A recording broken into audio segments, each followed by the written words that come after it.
Blade વડે કાપા મારવા માટે તૈયાર થઈ જાય છે. કેટલી ચેતવણી રૂપા ઘટના? સૌપ્રથમ તો આજની જે આ ડિબેટ છે એ ગુજરાતના ભવિષ્ય વિશેની છે, ભારત દેશના ભવિષ્ય વિશેની છે.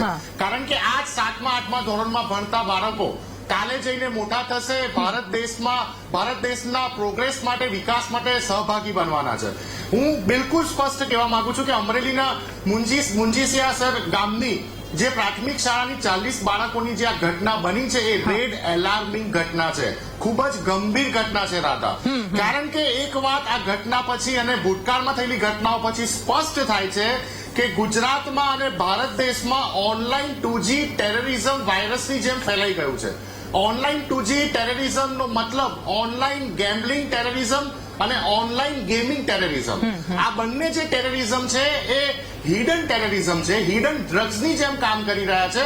કોઈ વ્યક્તિ ફિઝિકલ ડ્રગ્સ લેતો હશે તો એની સારવાર કરી શકાશે ને પકડી શકાશે કે આ ડ્રગ્સના ઇન્ફ્લુઅન્સમાં છે. પણ જે બાળકો અને પર્ટિક્યુલરલી જે ટીનેજના બાળકો છે એ લોકો જ્યારે આવી ઓનલાઈન ગેમિંગ ની જે પરિસ્થિતિમાં ફસાય છે અને સાથે સાથે ઓનલાઈન ગેમલિંગમાં ફસાય છે, જે લોકોને આર્થિક નુકસાન થાય છે, શારીરિક નુકસાન થાય છે.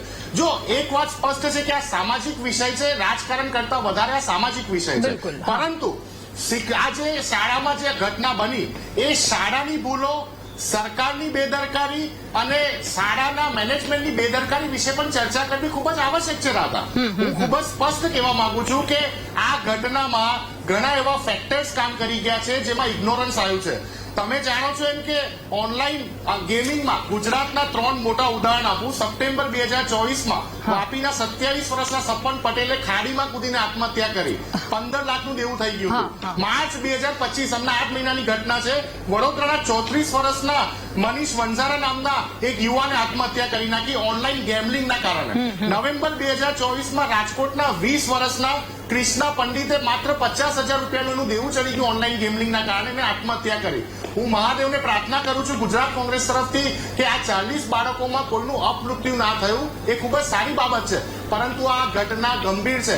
પણ સાથે સાથે એ પણ કહેવા માંગુ કે ગુજરાત રાજ્યના શિક્ષણ મંત્રી જયારે એવું સ્ટેટમેન્ટ આપતા હોય કે આ ઘટનાની કેસ સ્ટડી કરીને બીજી વાર આવી ઘટના ના થાય તે સુનિશ્ચિત કરીશું. તો જે બ્લુવેલ નામનું સોફ્ટવેર જેના કારણે ગુજરાતમાં પણ આત્મહત્યાઓની ઘટનાઓ થયેલી છે, એમને જે રીતે ડેર ચેલેન્જીસ આપવામાં આવી હતી યંગસ્ટર્સને, ખાસ કરીને કોલેજ અને શાળામાં ભણતા લોકોને, તો એ બ્લુવેલની ઘટના પછી પણ ગુજરાત સરકાર કઈ શીખી નથી. સમજવાની વાત એ છે, મને એ વાત સમજાવો કે ગુજરાત સરકારના ડિપાર્ટમેન્ટમાં કોઈ પણ જગ્યા ઉપર ઇન્ફોર્મેશન ટેકનોલોજી મિનિસ્ટ્રી નથી.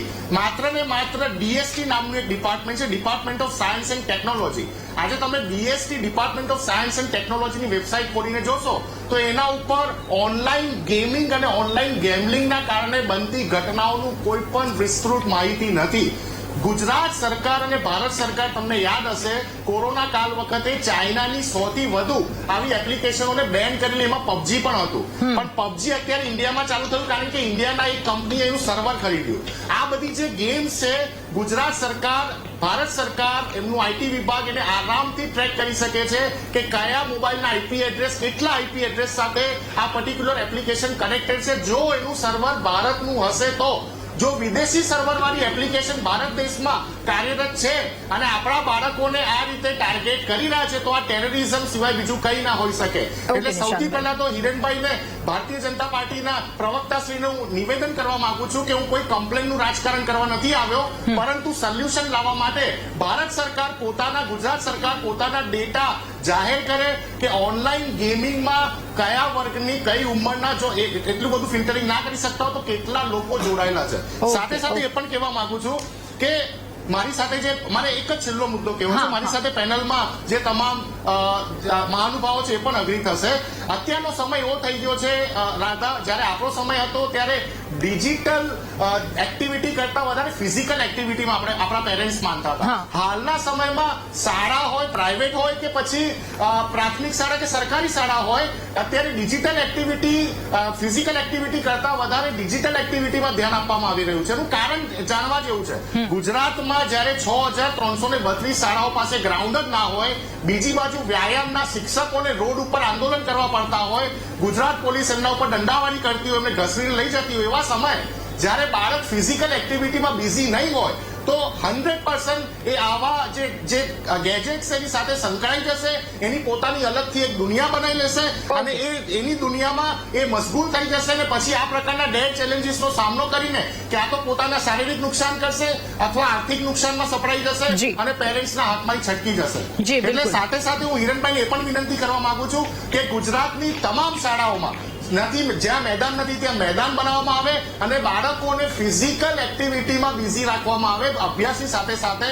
તો મને લાગે છે કે આપણે આ ગેમિંગ જે અત્યારે આપણી માટે ખૂબ જ મોટું દૂષણ બની રહ્યું છે એમાંથી આપણે આપણા બાળકોને બહાર ભવિષ્યમાં કાઢી શકીએ. જી નિશાંત